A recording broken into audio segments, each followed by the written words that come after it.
যখনই ধন সম্পদের প্রয়োজন হবে চারটি সূরা একসাথে পাঠ করবেন, গায়বী ধন সম্পদ আল্লাহ পাক আপনাকে দান করবেন। অবাক করা একটি হাদিস, রাসূল সাল্লাল্লাহু আলাইহি ওয়াসাল্লাম আমাদের জন্য চমৎকার ভাবে এই হাদিসটি বর্ণনা করেছেন। আনাস ইবনে মালিক রাদিয়াল্লাহু তাআলা আনহু হাদিসটা বর্ণনা করেছেন, তিরমিজি শরীফের 2895 নম্বর হাদিস। তিনি বলছেন, আন্না রাসূলুল্লাহ সাল্লাল্লাহু আলাইহি ওয়াসাল্লাম ক্বালা লিরাজুলিন মিন আসহাবি, রাসূল সাল্লাল্লাহু আলাইহি ওয়াসাল্লামের কাছে একজন সাহাবী আসলেন। নবীজি তাকে জিজ্ঞাসা করছেন, হে সাহাবী, হে অমুক, তুমি কি বিয়ে করেছো? তিনি বলছেন, ক্বালা ইয়া রাসূলুল্লাহ, আমি বিয়ে করি নাই। আল্লাহর কসম, আমি এতটা গরীব যে বিয়ে করার জন্য যে সম্পদের প্রয়োজন, এই সম্পদ আমার কাছে নাই। আমি এতটাই গরীব যে বিয়ে করার জন্য যে মালের প্রয়োজন হবে, সম্পদের প্রয়োজন হবে, এইটুকু সম্পদ আমার কাছে নাই। নবীজি, আমি কেমনে বিয়ে করব?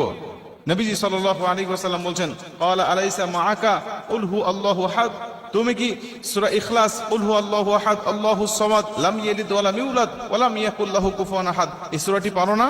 তিনি বলছেন, ক্বালা বালা ইয়া রাসূলুল্লাহ, আমি পারি তো এই সূরাটা। নবীজি বলছেন, ক্বালা আলাইসা মাআকা ইযা জাআ নাসরুল্লাহি ওয়াল ফাত, তুমি কি সূরা নাসর ইযা জাআ নাসরুল্লাহি ওয়াল ফাত ওয়া রাআইতান নাসা ইয়াদখুলুনা ফি দীনিল্লাহি আফওয়াজা ফাসাব্বিহ বিহামদি রাব্বিকা ওয়াস্তাগফির ইন্নাহু কানা তাওয়াবা, এই সূরাটি তুমি পারো না? সাহাবী বলছেন, ক্বালা বালা ইয়া রাসূলুল্লাহ, এই সূরাটি তো আমি পারি। নবীজি বলছেন, ক্বালা আলাইসা মাআকা, হে সাহাবী, তুমি কি কুল ইয়া আইয়ুহাল কাফিরুন, এই সূরাটি পারো না? কাফিরুন সূরাটা কি তুমি জানো না? তিনি বলছেন, ইয়া রাসূলুল্লাহ, এই সূরাটাও তো আমি পারি।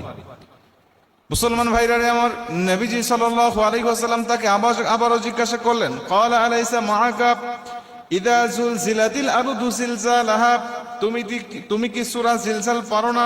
সাহাবী বলেন, ক্বালা বালা ইয়া রাসূলুল্লাহ, সূরা জিলজাল তো আমার মুখস্থ আছে, প্রত্যেকটা সূরা আমি পারি। যে চারটি সূরার কথা আপনি বললেন, নবীজি বলছেন, এই চারটি সূরা তুমি পাঠ করো আর তুমি বিয়ে করে নাও। নবী দুবার বললেন, তুমি যদি এই চারটি সূরা নিয়মিত পাঠ করতে পারো, আমার আল্লাহ পাক তোমাকে গায়বী রুজির ব্যবস্থা করে দিবেন। তুমি যদি চারটি সূরা একসাথে পাঠ করতে পারো, আমি নবীজি বলছি, তুমি বিয়ে করছো, বিয়ে করতে ভয় পাচ্ছ না, ভয়ের প্রয়োজন হবে না। আমার আল্লাহ তোমাকে গায়বী রুজির ব্যবস্থা করবে, গায়বী তোমাকে সাহায্য দান করবে। এই হাদিস থেকে প্রমাণ হয়, যদি আমরা এই চারটি সূরা সকাল বিকাল যখনই আমাদের মনে হবে, বা 5 ওয়াক্ত ফরজ নামাজের পরে যখনই আমাদের স্মরণ হবে, মনে হবে, তখন এই চারটি সূরা যদি আমরা পাঠ করতে পারি, এই চারটি সূরাই কিন্তু ছোট্ট ছোট্ট সূরা, আর আমরা নামাজের মধ্যে এই সূরাগুলো তেলাওয়াত করি সবচেয়ে বেশি। এই সূরাগুলো কিন্তু আমাদের অধিকাংশ মানুষের মুখস্থ রয়েছে।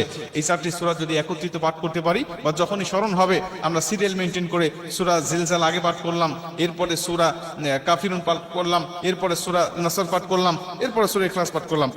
অথবা হাদিসে যে ধারায় বর্ণনা হয়েছে, হাদিসে নবীজি আগে বলছেন সূরা ইখলাসের কথা, আমি আগে সূরা ইখলাস পাঠ করলাম, এরপরে নবী বললেন সূরা নাসরের কথা, নাসর পাঠ করলাম।